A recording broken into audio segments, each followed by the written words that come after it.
2019년 1월 31일 목요일자 한국경제신문 보겠습니다. 일면 보겠습니다. 증권거래세 내린다. 아니 이런 반가운 일이. 홍남기 경제부총리 적극 검토. 이런 헤드라인이고요. 홍남기 부총리 겸 기획재정부 장관이 증권거래세 인하 방침을 밝혔다. 기업 승계 과정에서 세제 혜택을 주는 가업 상속 공제 요건도 완화하겠다고 언급했다. 반가운 소식인 것 같아요. 경사났네 이거네요. 일단 이 기사의 핵심 내용을 좀 정리를 해보면은요. 홍남기, 우리 위대하시고 훌륭하신 홍남기 기획재정부 장관님이시잖아요. 경제부총리직도 겸하고 계신데 이분께서 어제 증권거래세 인하를 적극적으로 검토를 해서 입장을 조만간 내놓겠다. 이런 말씀을 하셨다. 그게 기사의 핵심 내용이에요. 지금 그 현행 증권거래세에 대해서 잠깐 좀 살펴보면은요.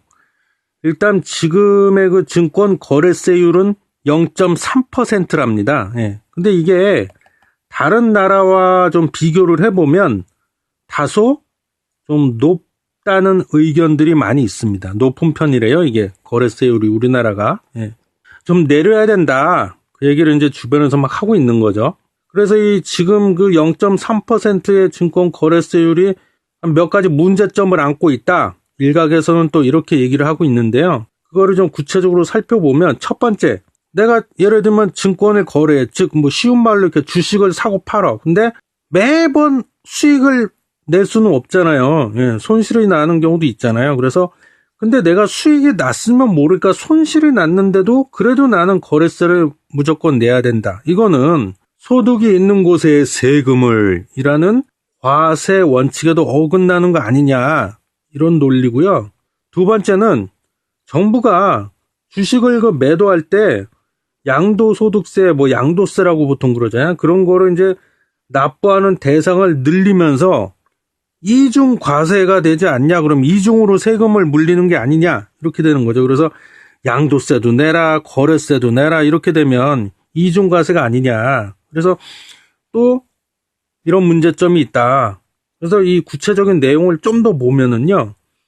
이 상장된 회사, 상장사의 지분율이 1%가 넘어, 1% 이상이거나 내가 보유하고 있는 주식의 총액이 15억을 넘어 이런 대주주가 납부 대상이에요. 뭐에 대한 양도세 납부 대상인데 이게 작년 2018년도 12월 달에 세법이 바뀌었습니다. 그래갖고 납부 대상의 범위가 보유 주식 총액 기준으로 봤을 때 지금은 15억 이상이라고 했잖아요. 근데 2021년에는 3억으로까지 해서 이렇게 매년 조금씩 단계적으로 낮춘다 이거예요. 그래서 최종적으로 2021년이 되면은 보유 주식 총액이 3억만 넘어가도 양도세를 내야 된다. 지금 이렇게 되고 있습니다. 그래서 현행 증권거래세 관련돼서 좀 내용을 살펴봤고요.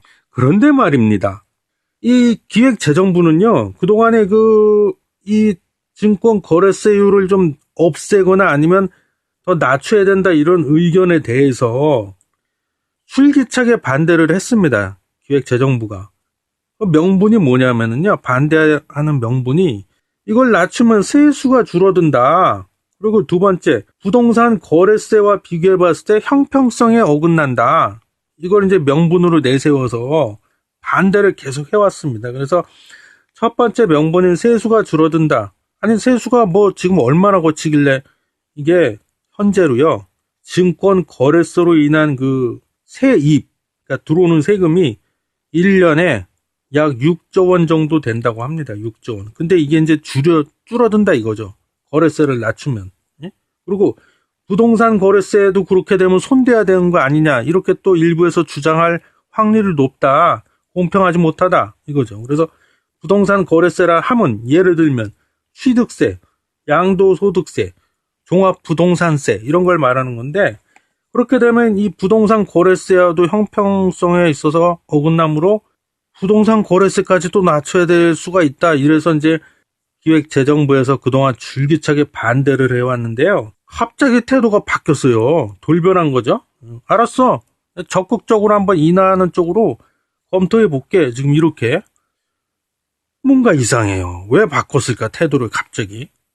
그거는 이제 추측이긴 한데, 예, 그동안 그 집권정당, 여당, 즉 더불어민주당에서요, 거래세, 이 증권 거래세에 대해서 내리라고! 그러면서 은근히 좀 압박을 그동안 해왔었습니다. 그래서 거기에 대해서 이 기획재정부가 꼬리를 내린 게 아닌가 이번에 그런 생각이 듭니다. 그리고 끝으로 뭐 결론이 어떻게 날지 모르겠는데 만약에 증권 거래세 지금 0.3%에서 좀 더 낮추는 걸로 제가 보기에 없애는 거는 없앨 것 같지는 않고요. 예. 그럼 연간 6조 원의 세수가 다 날아가 버리니까 그래서 제가 보기에는 그냥 낮추는 정도로 뭐 0.1%나 뭐 이 정도로 낮추는 선에서 정리되지 않을까 싶은데 만약에 그렇게 증권 거래세가 인하가 되면은요. 일각에선 그렇습니다. 예를 들면 이 NH투자증권에서 이제 뭔가 얘기를 했는데 NH투자증권에 따르면은요. 이 증시가 좀 활성화가 될 거다. 이런 예상을 하고 있어요. 그 근거는 1995년도에 거래세율이 0.5%였대요. 근데 이거를 0.45%로 내렸대요. 내리고 나서 6개월 동안 하루 평균 이 거래 대금이 그 전에 4천억 수준이었는데 5천억 수준으로까지 상승을 했었답니다. 그러니까 한 1,000억 정도가 올라간 거죠. 이런 걸 봐도 이번에 증권 거래세를 내리면 증시가 활성화가 될 것이다. 근데 글쎄요, 저는 그거 내린다고 이게 얼마나 활성화될지 저는 조금 의문이 들고요. 그 다음에 당연히 기재부에서 걱정을 하듯이 세수가 감소하겠죠, 당연히. 그럼 그 감소분을 뭔가 다른 세금으로 메꿔야 될 텐데, 그럼 또 글쎄요, 담배세를 또 올릴래나, 이번에. 또 하여튼 뭔가 또 다른 식으로 또 뭔가 세금을 그만큼 보충을 하려고 하는 뭔가 또 이제 발표를 하지 않을까. 그런 생각이 듭니다. 예, 그래서 오늘은 그 증권 거래세 내린다. 이거에 대해서 간략히 털어봤습니다.